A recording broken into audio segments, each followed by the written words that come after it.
Oh gosh. What's this say? Welcome back. We're back on the Ranchero. Last time you saw us working, it wouldn't run. When we used starting fluid, it would run, but it wouldn't continue running. So we have something wrong with our fuel system. So today, what we're going to do is we're going to test to see if the fuel pump's working. We basically hooked up the fuel pump inlet to a water bottle, which it already had a little bit of fuel in it. It's a little dark for my liking, so I don't know what that is, but we're gonna pump some fuel and see if we get some fuel in it.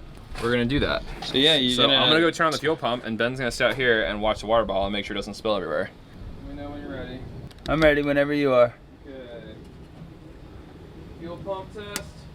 Fuel pump test. You got fuel flowing. A lot or a little bit? It's coming, bro. But your fuel looks orange. Literally orange. Look at this fuel, bro. I've never seen fuel orange. Let's get the rest of the fuel out of the, here, let's do this. Let's get this out of here. Let's dump this fuel somewhere. Sure.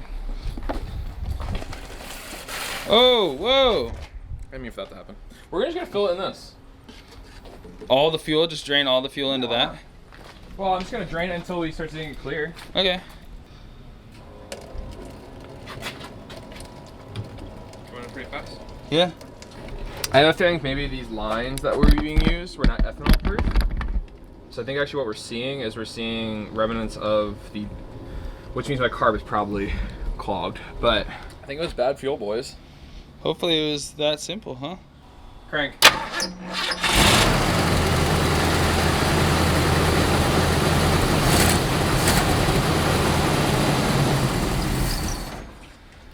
The car started, but it isn't running, so I'm definitely not getting fuel. I'm getting fuel to the carb, we know that, we figured that one out. It looks like if I pump it, I get some fuel, but it's not running through the Venturis and actually getting to the actual like thing. So I'm gonna pull this carb off, and then we'll screw with it and see what we can find out. It might just be, I don't know, it might be clogged. I'm probably gonna find the main jet on it, see if the main jet's clogged. If the main jet's clogged, then I'll unclog it. If not, I might buy some new jets, might have to buy a new carb, might have to just take the whole thing apart. We'll see. The carburetor is actually brand new. It's only been on this car, and it really hasn't been on the car that much at all. I think the ethanol started to break down. So it was time to pull apart the carburetor and make sure it's all cleaned and ready to go. I took the carburetor off and I started to clean it. Cleaning a carburetor is actually really easy. As you take the thing apart, you just gotta find the jets for it and all the passages, and you just gotta make sure everything's cleaned out. So, because I wasn't doing anything crazy on this car, I just needed to like make sure everything's clean. So I proceeded to take the bowls off each side, and I realized there was like a chalky substance in there. And look at this shit that's in my hands. It's like this like nasty like. Does that look like limestone? On your fingers it does. Yeah. And I'm sure that's what clogged up the carburetor. So.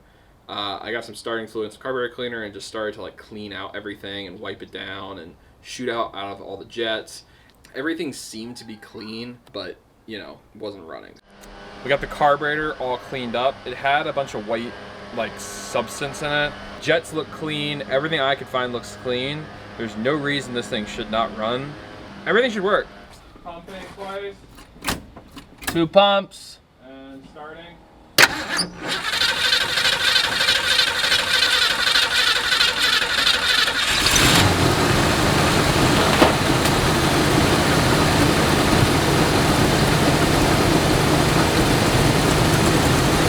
Open up your throttle a little.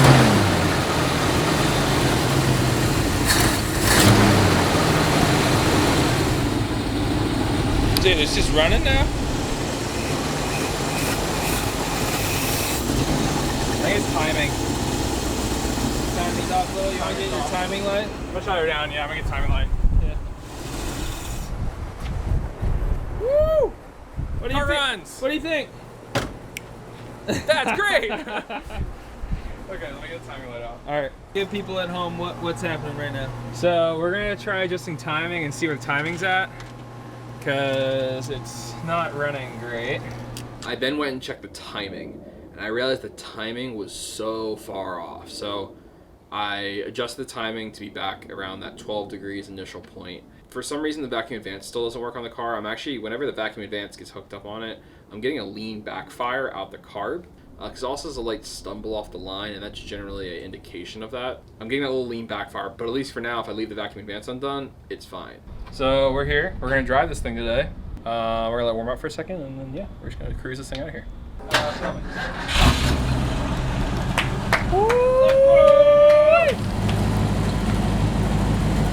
Hard. You gotta get on the street. Holy fuck!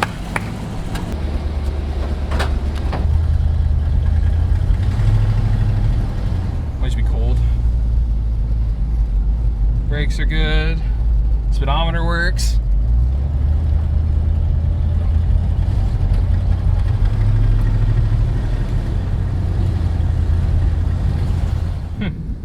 Okay. That was solid. That was fun. Yeah, it's not going very fast. It's like it's a. I will say it felt faster in the passenger seat. Did it? It sounds loud and it feels fast. It feels really slow. Hey, it's a pretty good maiden voyage though. I took the car out and took it on a couple little longer of drives. I put gas in the car. I drove it around, and it drove great. I had some little stumbles here and there, like it has a stumble off the line when I give it gas. Tried tuning the carburetor, and it didn't really help with the problem. I basically at this point had agreed to do something with this car that you'll see in a future video, that I needed to get this car on the road right now. Like, it needed to be on the road ASAP. I actually needed to paint the car. I was going to wait to paint this car originally. I was actually going to space it out a little bit and paint it like a 3 or 4 months down the road. I was going to go drive it for a little bit, hang out with it in white. You know, I was going to clean it, but I wasn't going to paint it. Well, I got an opportunity. So the car had to get painted like this week. So it was time to finally just get the car out to paint and do all the prep work I needed to do. Finally, though, it is time to get this car ready to go to paint. So we are going to do a bunch of stuff today. We are going to start fixing the areas that are bad. There are a few pretty rough spots on the car in the paint and the primer that's already on here. We're going to start to actually take all those parts down. It's going to paint in 2 days. So I have to sand down all the parts that are not great, pull off all the trim pieces, and get this car fully ready to go because it's about to go to paint, and it'll take about a week there, and then I'll go put everything back on in this car, and then this car's gonna be pretty close to being done really soon. Like fully finished. Like, not just like, hey, it's a running car now. No. Like, it's going from running car to finished car really quick. We're basically getting this thing fully ready to go to paint. And like I said, we're gonna sand down a few areas. We have a couple of things of Bondo we're probably gonna have to do. But we're gonna sand everything down, get it all ready to go, and it should be painted in about a week. And then it comes back, and we'll be ready to go. As you can see, I already got the tonneau cover off the car, and we're just gonna continue pulling stuff off until it's all off, and then yeah, it's gonna go to paint. The entire car has been painted in primer, and I've been staring at this primer white car with a bunch of handprints on it now for almost a year. I knew that because of that primer, though, this was going to make the prep process for the paint really easy. I actually took the car to Mako first and went and got a quote for the car. Once talking to people at Mako, I figured out a price range that was right for me, and I decided to get it painted there.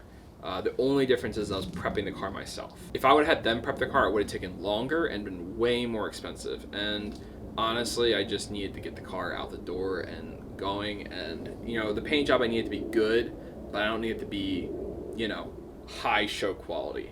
I took the car back home to Ben's, and I got started on 2 really long days. I was dirty. I basically sanded the entire car down with 320 grit sandpaper and made it all smooth. There are a lot of body panels on this car, and it was a lot to get it all sanded down to the quality that I needed to get sanded down to. I just sat there and sanded. I took off all the trim on the car. I took off the grills. I took off the mirrors. I took off everything off the car to get it ready for this paint. I wanted the painting process to be as dummy proof as possible because Mako doesn't have the best reputation in the world on getting everything like perfect. And so I knew the more work I did in the beginning, the better it was going to be. I just got sandpaper and put on some music and just worked. And once it was all mostly there, me and Ben actually at that point went around the car and filled anything that needed to be filled. So there were some little cracks, and there was some, you know, chips in the paint and just some little problem areas, some little dents. And so we got some Bondo out, and Ben kind of showed me how to use glazing putty and Bondo. Everything has been sanded down on this car. All of the hood scoops, trims, wipers, all that shit's been pulled off. It is just, it's fully ready to be painted, other than we need to Bondo a few areas and fill a few areas. We'll go around all those spots, and we're going to use a little bit of, Ben is going to show us how to use a little bit of body filler. And then this car needs to go to paint, I guess in like a little over, 30 something hours, 36 hours something, basically Friday morning. Yeah. So, they're basically going to be pulling everything out of this car, everything out of the trunk, so it's all ready to go, and then sending it along. We're all covered in primer. This is fun. Alright, so right now I'm setting Sam up with some body filler Bondo. If you want to see an in-depth way to use Bondo correctly, you can check the Miata Rust Repair video right here. I think it'll be right here or right here. So what I'm doing now is I'm just putting some parchment paper on a wood block so I can mix my Bondo on top of it. It's the first time I've ever done it, and honestly, it wasn't as hard as I thought it was going to be. It just took time, and it took a lot of patience, and you have to stare at it, and you have to feel it. You're feeling for the paint to be really smooth, and it was nice because under the coat of white paint, there's actually a blue, and that's probably the color the car was painted beforehand.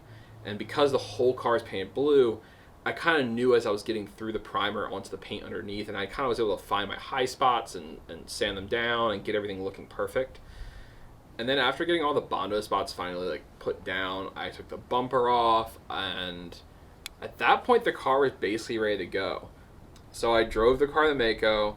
My deadline at this point was now a week shorter than what it was before. Now it was time just to drop the car off at Mako and let them do their magic.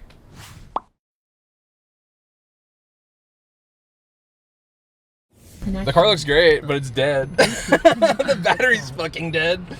Oh, fucking project cars.